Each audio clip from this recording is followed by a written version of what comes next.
hey, I have an idea, or more of just I was more like a Doubt shower, it. more like a shower. I don't have any Got ideas. More like a shower thought that I just wanted to extend to you.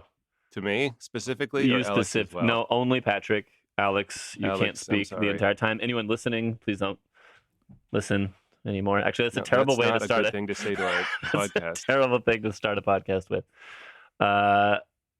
So I was thinking about our crew of the Animorphs and Axe, which is 5 and or 6 people, creatures, aliens. That's a hard group to refer to. You're Yeah, right. yeah.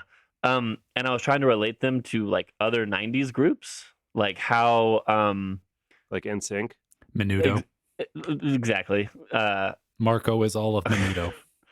So, and I was thinking, like, was there like a boxes that they had to check? Like is every group boiled down to the same basic, properties, characteristics? Is it the same group in the end?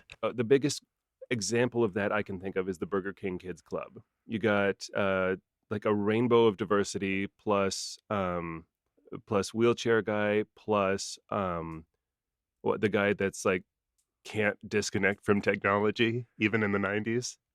Yeah, like what was he so into at the time? Well, I What? think he was famous because of that robot duck on DuckTales. Woohoo. Yes, thank you.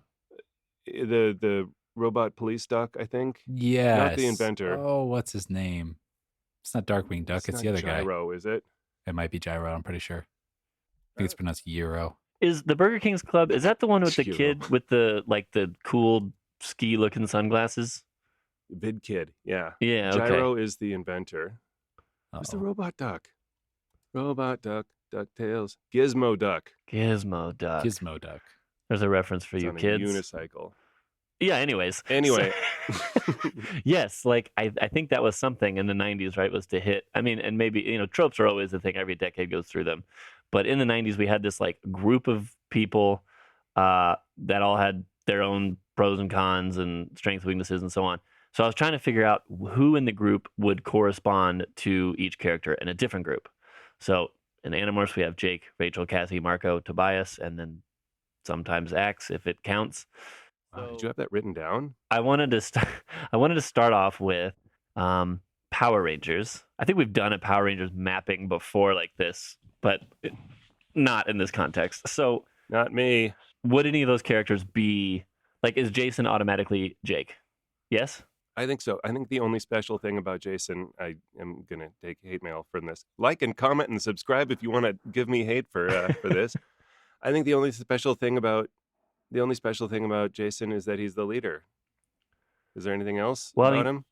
Is he the tallest as well? He does get replaced pretty quickly as the leader. He gets replaced, I mean, the actor does, but also he gets replaced in the team as the leader by Tommy as the White Ranger, which is a bummer for him. Now, I don't know that I've watched it since it was on TV live. That's season like 2. New episodes were coming out.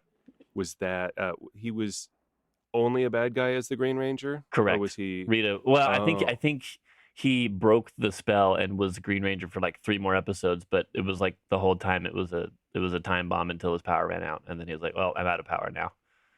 I guess I can't do any more things." And then weeks and weeks and weeks later, a mysterious figure shows up in a White Ranger suit, and they're like, "Who could it be?" This huge reveal. It's Rita Repulsa. Yeah, dressed up. Yeah.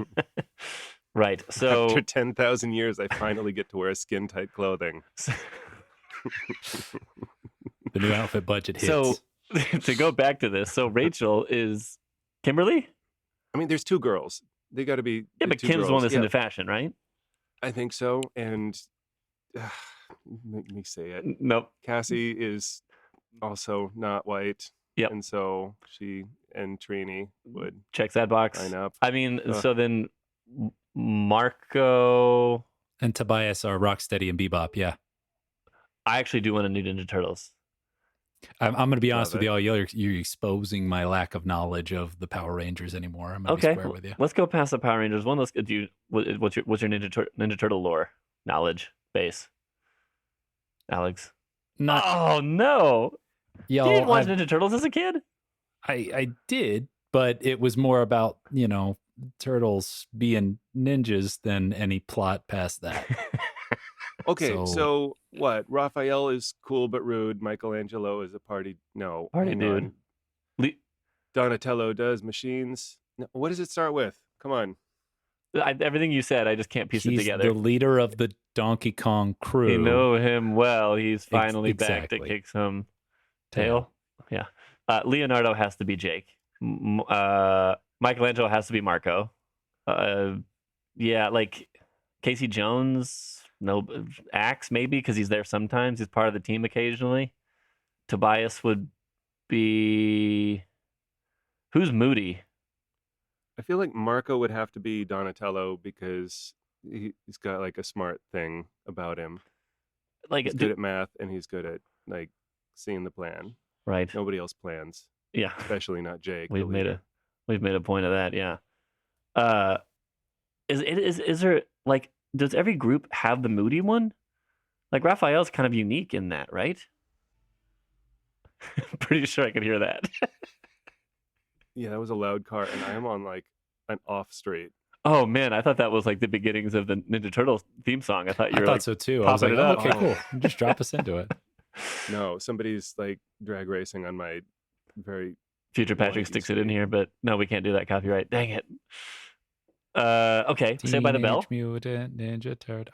Dude, Alex, man, I'm rereading. I'm reading the Animorphs for the first time, and you're like coming to me and you're saying, "Hey, let's talk other '90s nostalgia." If I wanted '90s nostalgia, I would have sought it out earlier. What did you do in 1997? I was 7 years old, man. Don't. That's prime Ninja Turtles time and Power Rangers time. Come on, dude. All right. I watched it, but the deep lore didn't sink in. Captain Planet, soft malleable brain. Did Captain Planet. you watch Friends? Did you watch Friends? Yeah. More often than I'd like to admit. Yeah. Okay. This one we can do. There we go. Okay. There's 6 of them, so we can include Axe this time. I want to say Phoebe is Axe. That makes sense. Yeah. The weird one. She is. Yeah, she's weird. All right. Marco is Joey. Marco is Joey, I think. Yeah. Tobias is Ross. Always trying to get a date. Tobias is Ross. No, I'd say Jake is Ross because I like both of them the least. Just that reason. That's it. I will not explain any further. I was just thinking because Ross is like moody, like goes through like weird moods, and Tobias seems to be the most moody of the group, which would make him Raphael, I guess, in Ninja Turtles. Hmm. Is Ross or Chandler more of a plot driver in the Friends? Right. Joey's got some crazy schemes. Scheming. Yeah. You do be scheming. Yeah, but his do very much seem like the B plot, typically. Yeah, Ross and Chandler do take turns really driving that plot. Monica? True. Anybody? Rachel? Rachel, probably. Like, she just slightly... They have the same name. Rachel's Rachel. Oh, that would make sense. Maybe so. You're not allowed to name somebody something that doesn't make sense. You're right. It's fundamentals. Rugrats? No. Tommy Knuckles. No, Tommy Pickles. Sorry. Tommy Pickles. That's Oh, hey. Sonic the Hedgehog crew. Huh? Okay. Sonic is Jake? Gotta be, right? I mean, it's like Yes. by default, right? Like whoever the leader is. Knuckles is Rachel. Knuckles is Rachel. Not Amy. Yeah, Amy would be, I guess, Cassie by default? No, Tails is Cassie. Oh. So who's Amy? Nobody. What's the crocodile one named again? Marco. Vector. Marco's Amy. Who's the that white Can you, bat like- one? Rouge. Rouge. How do you guys remember that? The deep I lore. played Sonic Adventure 2. Yep. I thought that game was overrated. Is that bad of me to say? People love it on the internet. Okay, I mean, so my deal with the Sega Dreamcast, which is where I played it, was that was the first system I was able to buy with my own money. And that was partially because it was like $100 for the system and like 5 games, brand new. And then all the games at the time were like $5 to $10. Yeah. And so, yeah, I played Sonic Adventure 2, and, I mean, it was very advanced compared to the True. N64, which was my previous one. And N64 was awesome, don't get me wrong, but, I'm not going to say like I would, no, don't give me any any Switch 2 games, I'd much rather play my N64. Well, for different reasons. The lore was really fleshed out in Sonic Adventure 2. I will say Have that. you watched the Sonic movies as a result? I did, and it was something because Sonic 3 is absolutely fantastic if you know the deeper lore. Sonic 3 is phenomenal. Yeah. It's real good. Yeah. And then, like, you see where they're going to go with 4. Like, there's so much more to do. Can't wait. Good franchise. Is Sonic underrated? Like, are we finding that it's underrated? Like, is it in pop culture enough? I mean, I know right now it is, but... What? I mean, everyone always talks Mario all the time. Yeah.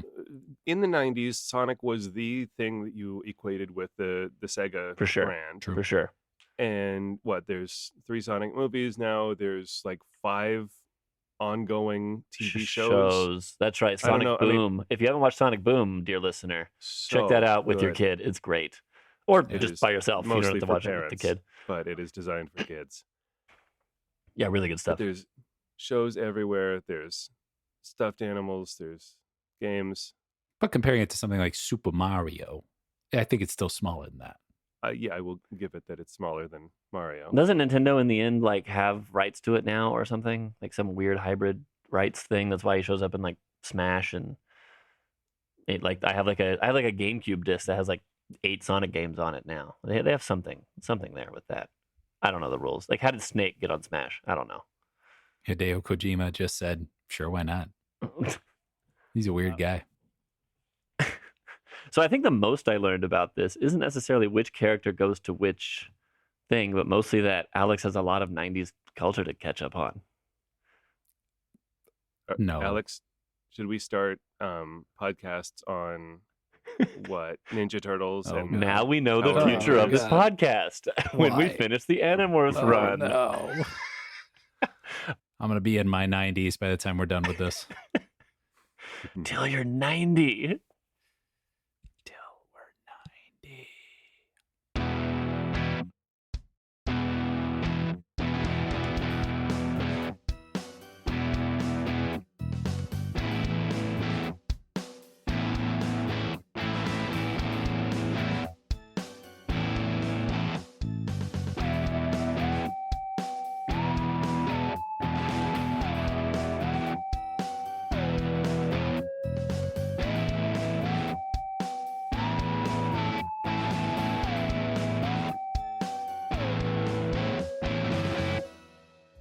Animorphs 55 the podcast would love to hear from you. You can email the show at animorphspodpeople@gmail.com.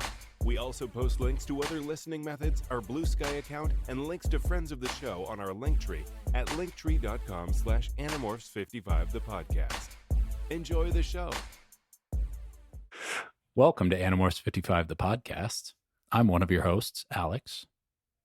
I'm Patrick. Oh, I was going to go second. Well, take that. You?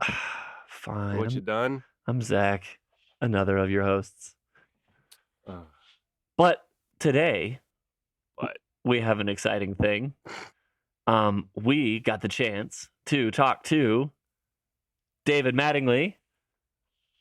If you know who David Mattingly is, that is entirely your visual, nostalgic, burned in your brain memories when you saw Animorphs in those bookshops. So we have a conversation that we've talked to him.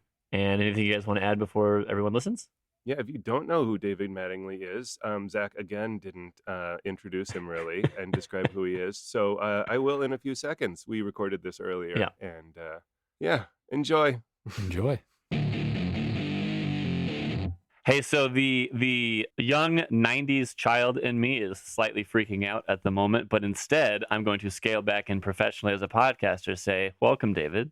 Well, thank you. Thank you for having me. Yeah. Well, you may have heard of a show called, a series called Animorphs. And really to get started here, I think the best way to get started is for anyone listening that doesn't know exactly how you came across the Animorphs universe and got into it and secured that role and made the iconic series of artwork that you did. Can you give us some of that information, some of that background? Hey, just to jump in real quick, I am I love the Animorphs series, and I am, deeply ashamed that I didn't know that David Mattingly was the cover artist of all the Animorphs books. Not all of them, but like 90%. Darn I near just it. want to make sure that everybody listening knows who this is that we're talking to and why it's such a big deal. Thank you. Sorry. So the story is that they Scholastic had tried a couple of other cover artists for this. So the first three books are not done by me. And there was an art director at Scholastic named David Tomasino.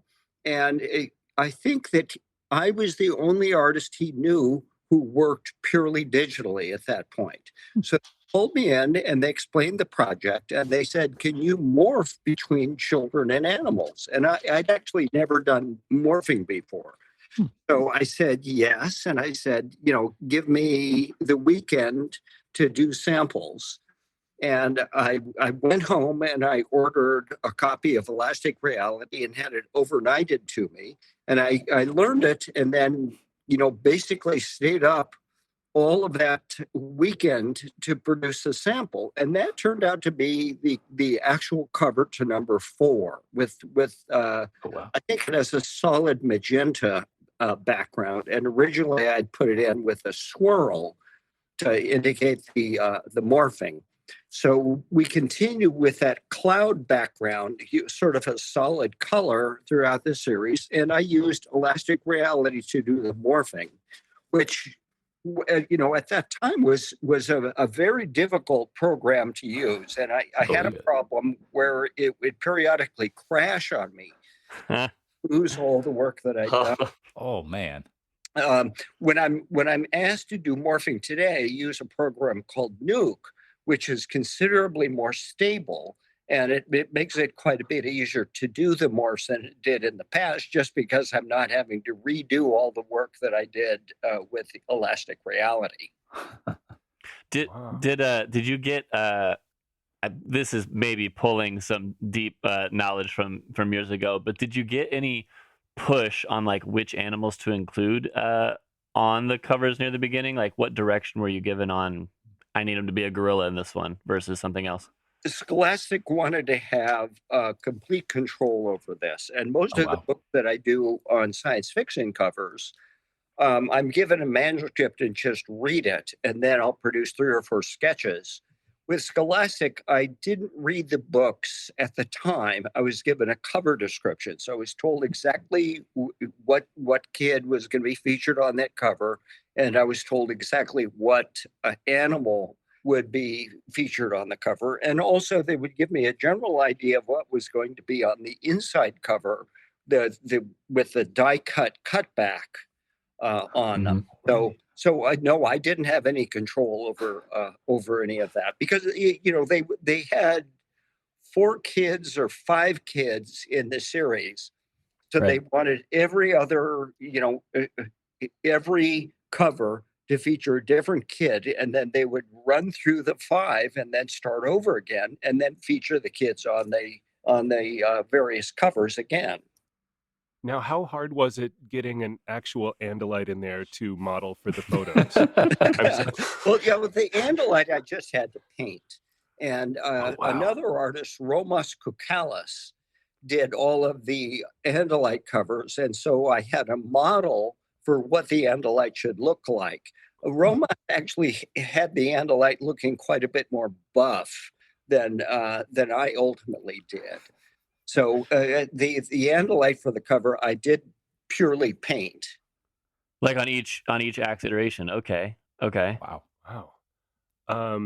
Did you get to choose the pose that the cover model was in to make it easier to fit like Jake into a tiger? Yes. And I was given complete freedom, and then I would work with a model. Classic did ask for approval on the models that I shot for it. And so they picked out the kids who were used throughout the series. And a lot of times the beginning pose had to have some correspondence to the final pose. And, it was easier when the arms were in the same position or the legs were in the same position and the head was in the same position. And on one of the covers, I can't remember which one, but it was with Rachel turning into a cheetah. She actually turns on that cover. And that was one of the more difficult ones to do because the halfway turn of the cheetah had no correspondence points.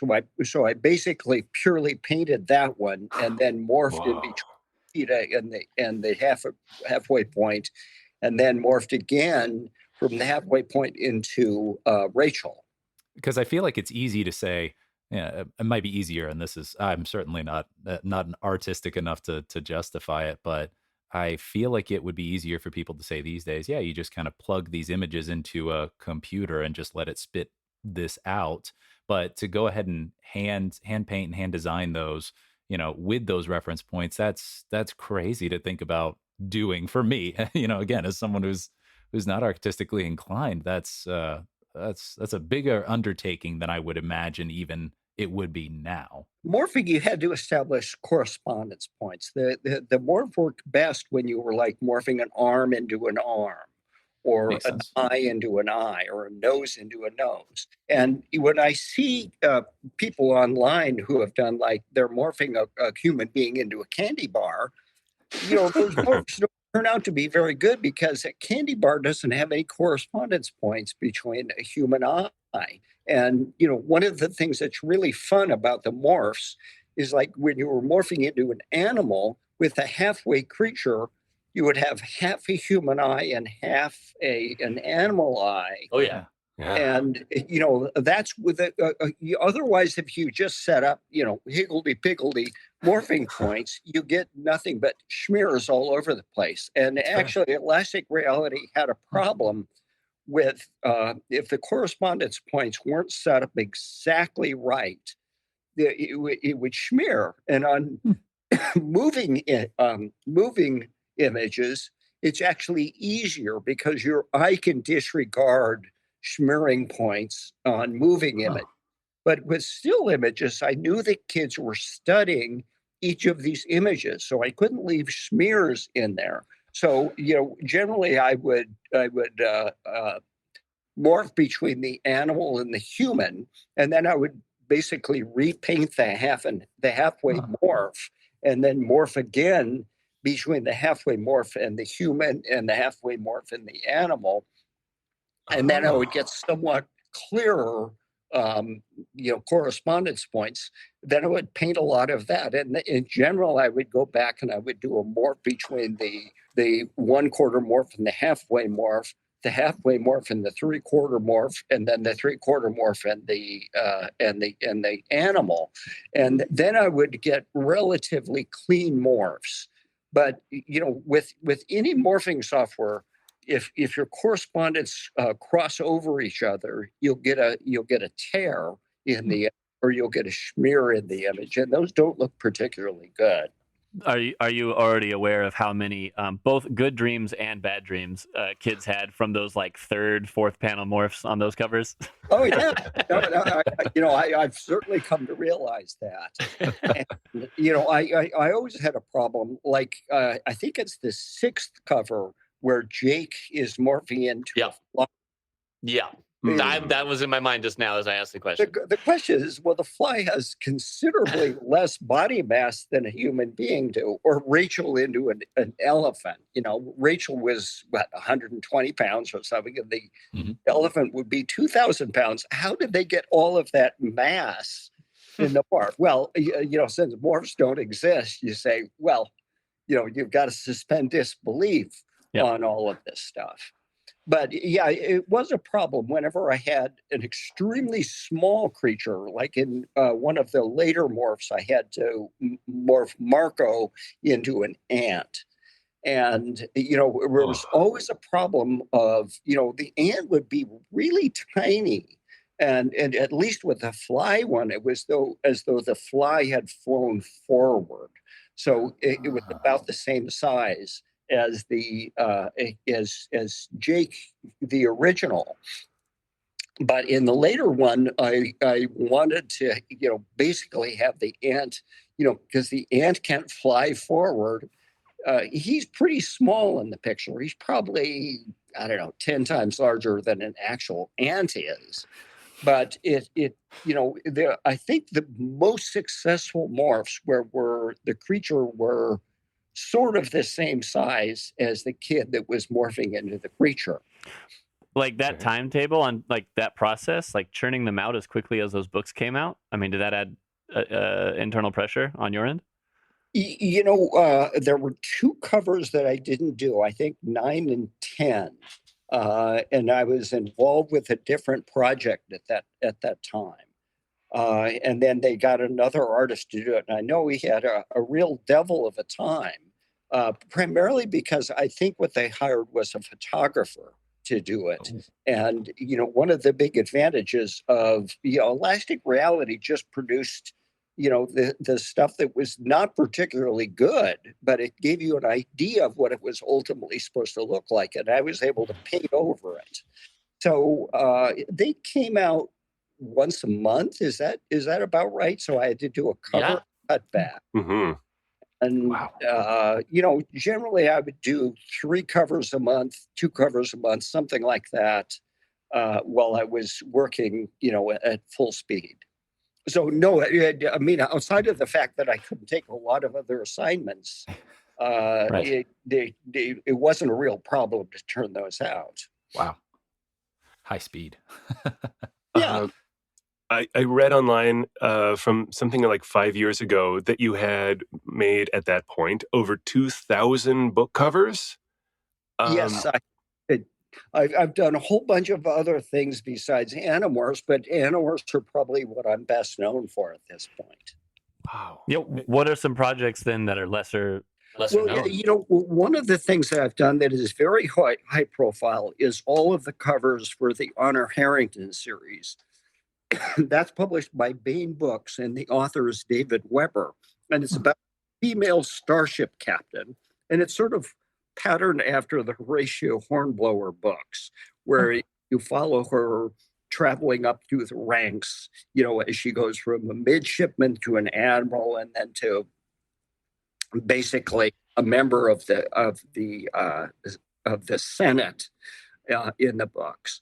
So those I've done, and I did Edgar Rice Burroughs' Pellucidar series. That was a long time ago, but I did all of those books, and I'm trying to think. I've done a lot of books for Sharon Lee and Steve Miller for their series. So I've done, I think, 11 of those books.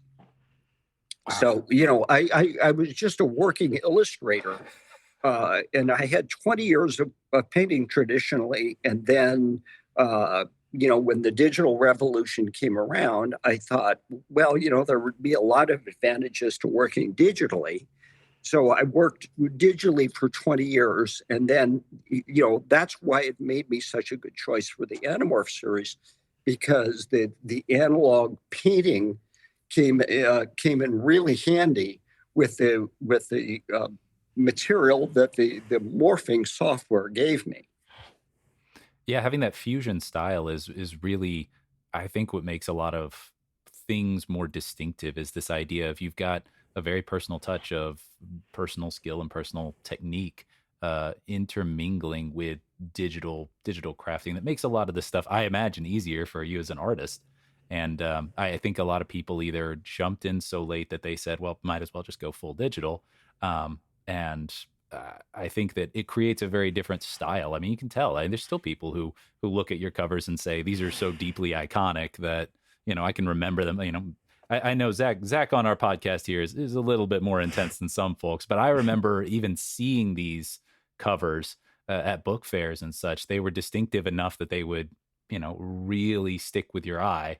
And I think that your fusion of those two techniques really, really, the more you explain it, makes more sense as why it would be so memorable.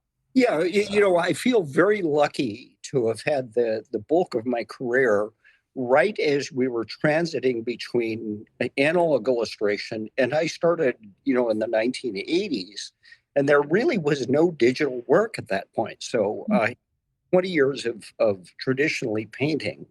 And then, around about the year 2000, I bought a computer and started working digitally. And there was a period of time where I was sort of switching back and forth between the two. But I think with the artists that are digital natives, there's a lot of problems of learning the techniques of traditional painters. And as I've gotten a little older, the painters who I really admire are traditional painters. I look at Velasquez's work or John Singer Sargent's work, or one of the guys that I really, really love was a painter from many hundreds of years ago named Hans Memling. And one of the things as we've been able to travel is I wanted to see this altarpiece that Hans Memling had done called The Last Judgment. And we were able to see that in Poland. And it was truly one of the highlights of my life.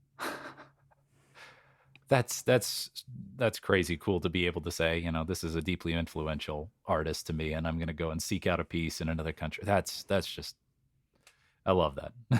I love that idea. There's so many great artists that have worked over the years. My wife and I were in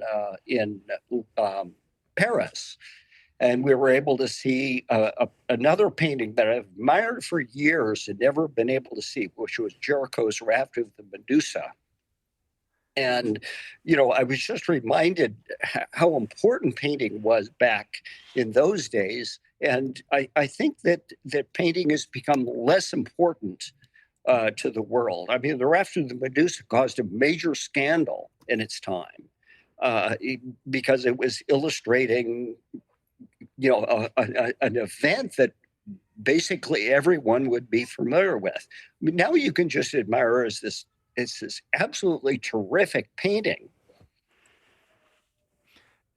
And I think that the idea of, you've got so many styles over so many years because of the limitations, and now you've got this idea of, well, the access to painting technology, whether that's digital or analog, is unprecedented in the history of humanity. And so I think some people probably, I know I did get daunted by that as I was, younger, and trying to say, well, what would you like to explore as far as artistic works go? And to say now that, well, you might as well move to digital because that's just the way that it is. Oh yeah. And I think if you're a working illustrator today, you basically, you've got to work digitally, because people will ask for so many changes. And if you've worked analog, it's very difficult to make those changes. There's a famous, he would do movie posters, a guy named Drew Struzan, who just died. And Drew was famous because he was able to make corrections so quickly. And, there were other artists who worked in the poster industry who, if you brought it in, a producer said, I love this piece, but could you move the head 2 inches to the left? Well, if you've worked analog, the only way you could move a head 2 inches to the left is to paint it out and then paint it again 2 inches, 2 inches to that side. And if you work digitally in layers, it's like, can you move that 2 inches to the left? Well, I can do it right here. I mean, it's not a big deal. Oh, wow. That's fair. Well, as far as what you've got going on these days, are you working on anything in particular? Is there anything that you're particularly interested in drawing some attention to? Well, I have a website, davidmattingly.com, and that has you can see basically all of the covers that I've done over the years, all 2,000 of them, in the searchable database. And you can search them by subject matter or by author or whatever you would like. And I also have an Etsy store because I reserve the right to sell posters of my Animorphs work through Scholastic. And if you go to Etsy and you search for Animorphs artist, you can get any of the covers that I did, and that's most of them. The first 3 you can't get, and those 2, I think it was 9 and 10. I didn't do them, so I can't sell them. But other than that, I print them up here in the studio on acid-free art velvet paper, and I sign them and number them. Wow. And now I'm on your website right now, which we will put in the show description. So check that out. And the link tree, if you and don't the mind. link tree, yes. Absolutely. But I'm looking through here, and you did choose your own adventure covers. I'm seeing 17. Yeah, that sounds about right. 17 of those covers. Wow. So I did a bunch so many of those. The art director of a Choose Your Own Adventure was famous for asking for corrections, and all of those covers are non-digital covers, analog covers. Man. And it got to the point, one of the problems is I live in Hoboken, which is a train ride away from New York City. I would bring the painting in, they take a look at it, they'd ask for a correction, and then I run home, make the correction, then bring it back, and then they say, we'd like another correction. Then I'd run home, bring it back. So I got in the habit of just bringing my paints in so that I could make the correction right there. Oh, Wow, perfect. Wow. That's a great story. I love that. Oh man. Is there any way that we can buy prints of your work? On Etsy, I think is what he's saying. Yeah. Oh, right. Go to Etsy, and also my website has a link to all of my different sized prints, so you can certainly go there. And the website has everything. The Etsy store, Animorphs Artist, only has Animorph stuff. So if you want, any of the many hundreds of other works that I did, the website would be the way to go. Wow. Sorry, I'm getting caught up on your website, and I'm sure it makes for riveting audio content Me for too. everyone. I'm getting really who's not able to distracted. see it. I use that website too as a reference. Like if I'm trying to remember, I keep a log of the numbers that I've sent out. And it's like, which cover was Animorphs 24? And then You don't have those in your head? Come on. there are 50 of them. Yeah. I remember some of them. Like I remember the first one I did of the little girl and the dolphin, and I remember 6 is the Jake and the fly, and I remember 7 is Rachel and the bear. And those are some Pretty of my good.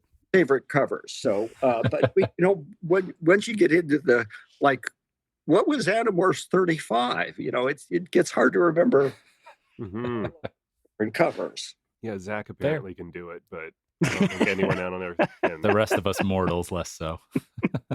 Well, they probably have more demand for early on posters and things like that, I would expect. Like a Marco into Gorilla book is probably more likely than a Marco into a duck book. The Marco into the gorilla, they had me redo it. That's the one where I had Marco morphing into a lobster. That was the cover that I ever redid. I think I saw artwork of Marco turning into lobster. Is that public domain, or is that just people making it up? No, Marco turning into a lobster was the replacement cover for number 5. Got it. Then I guess they had some complaints about the cover for number 5. Interesting. So you guys didn't ask me which are my favorites of them, and my favorites of them are still number 4, the first one, the little girl turning into the dolphin, and number 7, the girl turning into the bear, and it was Jake turning into a tiger, and I can't remember if that's number 24 or which one it was, but those are still my favorite. And you mentioned the one of the was it Jake turning into the duck or Marco? No, it was Marco turning into the duck. Yeah, very late in the series. I love that cover. I mean, the background is great on that one. Yeah. I'm looking at all of them on your website right now, and the one of Marco turning into the polar bear just makes me want a big hug. Like I want to hug that polar bear. It's a great one.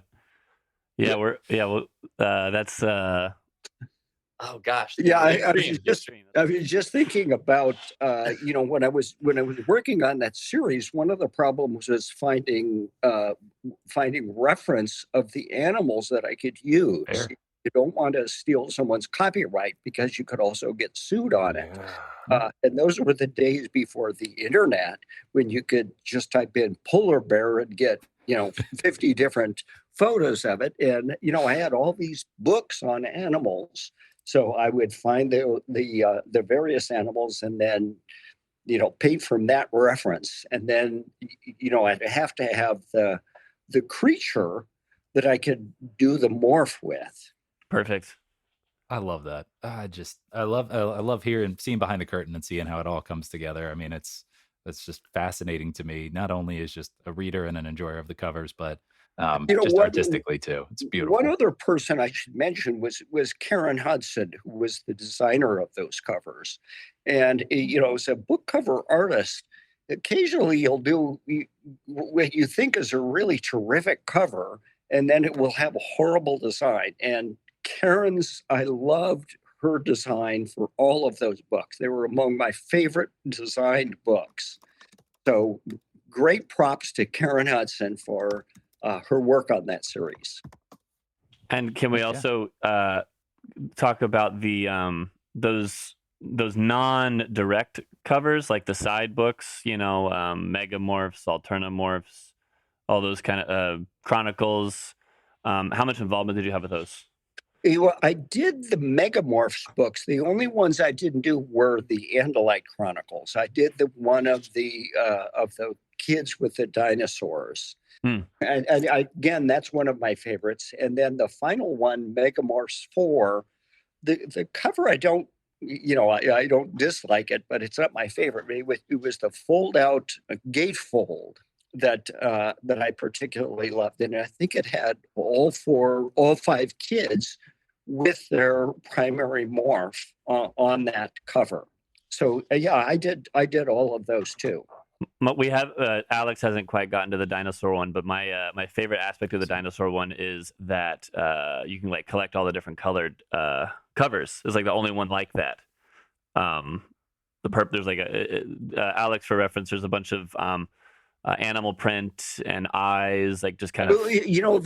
That's a slightly different one. There was one with a big T-Rex. Oh wow! And the 3 kids well, I guess it was all 5 of the kids morphing into dinosaurs. Well, wow! I see Tobias just being a hawk. Oh wow, that's cool. Because Tobias was stuck in the hawk morph, so he couldn't morph out of that. Oh, sweet! I see it. That was the only one where we did 3 morphs rather than 5 morphs, because if I'd done 5 morphs, you wouldn't be able to see them. There's no space. Yeah. Oh, these are great. I can't wait to get to them, just to get to appreciate them more too. Yeah. So that's so cool, man. Well, I really appreciate your enthusiasm for this. I'm a big fan. I love I grew up on a lot of the old sci-fi, book covers and everything, and I would genuinely wear these books around until you've got a diamond in the center, because all of the cover and the spine and everything like that are just gradually worn away from being thrown into book bags and dragged around and everything. So I appreciate you putting a lot of this stuff centrally on the cover, because otherwise it would have gotten worn away as I wore those books out. They're fragile because they're die cut, and if you throw them into a bag and it catches on the corner of the die cut cover. So finding a mint version of those is really difficult. Man, you're hitting on all these things that we prepared a couple of questions and everything, and you're giving us secrets behind the curtain. I love it. I'm the first time that, these covers were a big deal for me too. Obviously there's a Goosebumps side that people would always focus on those covers too, but man, I would go to the Barnes and Nobles, and the first one that I ever got, as it was coming out, releasing, was the Cassie turning into a butterfly one. If you remember that one with the bright yellow background. Yes, that's number 19. I actually remember that one. And I remember that floor to ceiling wall display of it, and just thinking, holy crap, a new Animorphs is out. And just seeing those covers made me so happy. You know what I mean? I can't, obviously you're talking to people who like this if we made a podcast about it. You know what I mean? But I'm sure you hear it all the time. The 90s kids were very much shaped by these things. Yeah, no, I appreciate that I get to do some work that people have seen and appreciated. Absolutely. David, I don't remember if we had asked you or not, but is there anything you're currently working on that's coming out in the near future, or that's been a recent project for you? I'm retired now, so Okay. I'm 69, so I'm not working currently Nice. on any projects. Okay. I still do paint, but I don't do book covers anymore. You're doing it for yourself. You're not traveling on the train to go make corrections for folks anymore. Yep. I love it. Perfect. Guys, anything else we want to talk about? Mostly just thank you so much, David, for joining us. Thank you for having me. This has been a wonderful interview. Zach, Patrick, and Alex, I appreciate you. Thank you so much. Thank you. Thank you, David. You're making me feel famous by association. Yes, exactly. We'll stay in touch and keep in contact down the road. Thank you so much, David. You're Thank very you. welcome. Have a lovely day.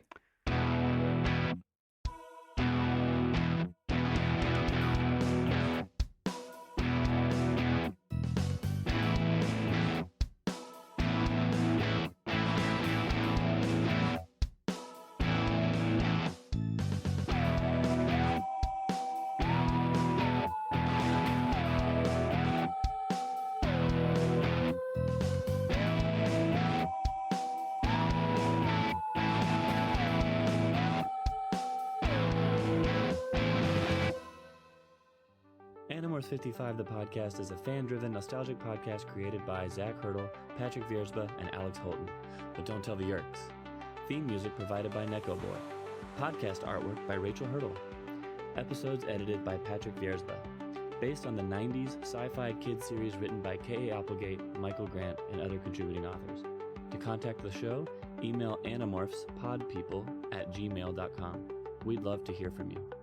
And opinions expressed by our guests do not necessarily reflect the views of the Animorphs 55 the podcast crew.